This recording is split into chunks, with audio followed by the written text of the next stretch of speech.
I always wanted to share new music and new bands, new projects over here on the channel. I always think with myself, which way is the best way to do it? Should I just throw random names at you guys, or should I just talk about bands that I've been listening to, or talk about new projects or anything? But I created a rule on this video that I'm gonna share a couple of bands that on Spotify have had 10,000 or less monthly listeners, which is kind of a new way to know if a band or a group is popular. More than how many albums they sold, even with the tickets or touring or something. Oh, and another rule of this video is that they still have to be active. So anyway, you saw on the title of the video, stay tuned for a couple of recommendations with bands that have 10,000 or less monthly listeners on Spotify.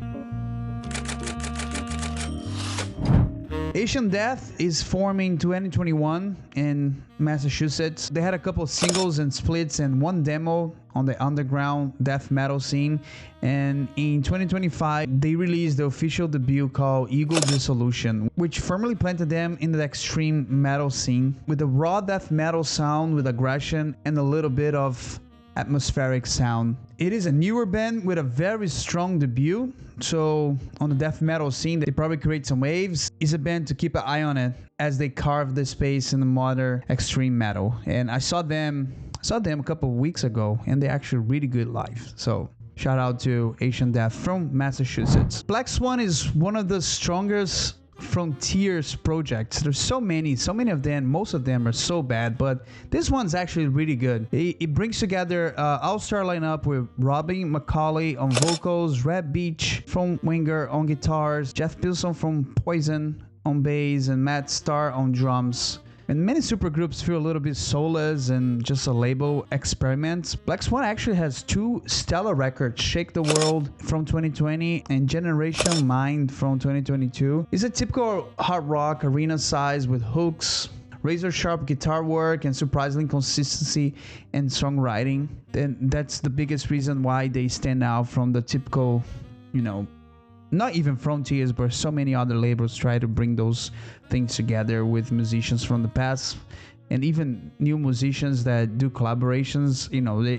It just doesn't work out. But Black Swan feel less like a label gimmick and more like a real band with chemistry. And I think they're gonna release something real soon, either late of 2025 or 2026. So stay tuned for that. Another band from Massachusetts, more on the hardcore, but also with a lot of death metal influences. It's a band called Blood Tie. They were formed around 2019, and right in 2019 they had a crushing self-titled EP, but they never put anything after that, and I thought they really disbanded. But for my surprise, and that's the reason they are on this list, they released an album maybe in the week before I'm recording this video, and the album is called Blood for the Starving God, and it was worth the wait. I honestly really like Blood Tie. I saw them a couple times live. I don't follow the band on social media, but the last 2-3 years I didn't hear anything from them. But it's nice that they are back. Very solid album, strong instrumentation, like dark, really heavy. I hope they keep going and put more stuff out because they're a really interesting band and I really like them. By Fire and Sword is a band formed in 2017 in Idaho. They started with a 2019 EP that was interesting, but it was into 2023 that they really revealed their true potential with ambitious, high energy take on traditional heavy power metal from all the 80s influences with galloping riffs, soaring melodies, and that blend of melody and aggression. So they sort of bring a European style of heavy metal, but they are from the US. And the album Glory really brings underrated American voice to the genre. If you dig that type of sound, By Fire Sword, it is a great take on it. I hope they put something soon and they follow up the album they released in 2023. Another act from Massachusetts called Dream Fatigue. It is led by vocalist Jonali McFadden alongside drummer Matt Wood that play on Vein and Freshwater. It is an experimental project mixing alternative metal, emo, and shoegaze with a very interesting result in a moody but heavy soundscape that feels like both nostalgic and also brings influences from modern metal. And different from those bands from Massachusetts that I talk, they push more into atmosphere, layering textures and emotions in a sound that it feels more ethereal than anything. They have one album from 2024 called The Lady in the Sky, and that's pretty much it. Helms Deep is a band formed in 2017 from Florida. And if you think about the Battle of Helms Deep, I think the band take their name very seriously on that part because they deliver power charge, heavy power metal filled with epic storytelling and galloping riffs. Yeah, but they have two full-length albums, Treacherous Ways from 2023 and Chasing the Dragon from this year, 2025. It's almost like By Fire and Sword that I previously mentioned, channel the spirit classic of 80s heavy metal with a more modern production and pacing with big choruses and traditional sonic approach. High Command, another band from Massachusetts. They are formed in 2016 in Worcester, and for me, they become one of the most exciting modern crossover thrash metal bands. I discovered them on the peak power trip popularity, and I was just looking for bands that had sort of a similar sound, and their breakthrough album Beyond the Wall of Dissolution from 2019 is very similar on the musical approach, but they infuse more the lyrics and the atmosphere with more epic dark fantasy themes, sort of like painting the music with swords, blood, and sorcery. Their follow-up Eclipse of the Dual Moons from 2022 introduced more orchestration on the sound, and it created a crossover thrash band that it's very different from what we have. And High Command is, I love High Command, such a unique band, very interesting and very good live. Honey Creek, I first came across Honey Creek through the 2020 record A Whole Year in Transit, and I'll be honest that I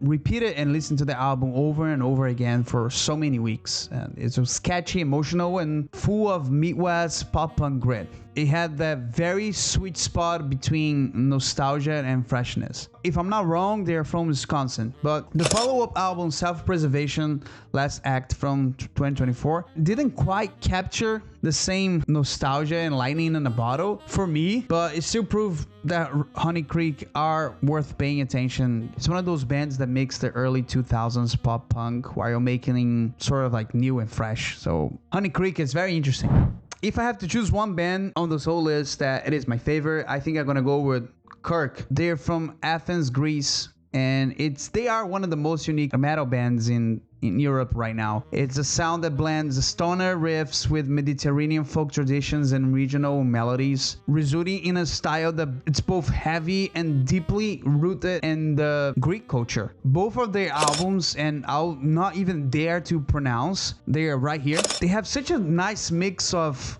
Asian and modernity, and with a stoner and doom approach that it's not very slow or not very heavy, but also has that garage rock feel. And Kirk definitely stands out as truly distinctive from everything I actually like, everything from this list honestly, but everything that I actually like and listen to. Neckbreaker is original form as this.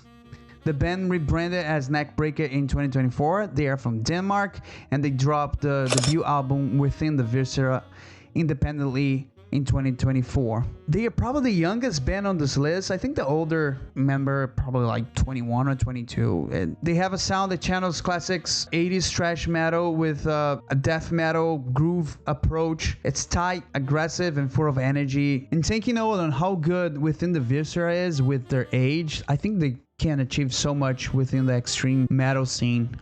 Hopefully they put something new. Hopefully they keep growing as a musicians and as a band. Novelty Island. It's a project that's the brainchild of the Liverpool-based songwriter and producer Tom McConnell. He self-describes himself as Paul McCartney having an argument with Bernard Black. It's a project rooted in psychedelic pop steeped in British traditions, yet playful and surreal on its execution. He has 4 albums so far, including the recent release in October, Jigsaw Causeway. It's such an interesting project that it crafts colorful, witty music. It feels like a modern extension of the Beatles on the experimental side.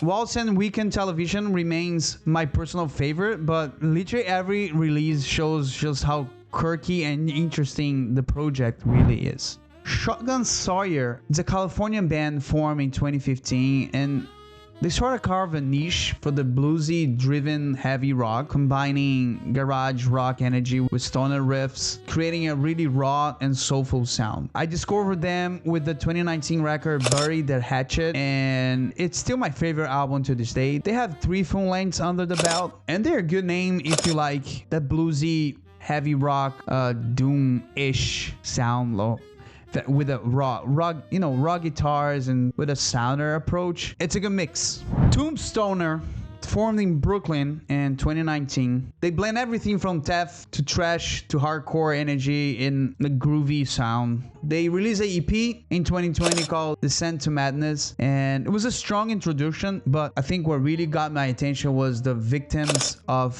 Vile Torture from 2021, which was the first full-length album, which very interesting album, really heavy and dark. And they had another album, Rot, Stink, Rip from 2024.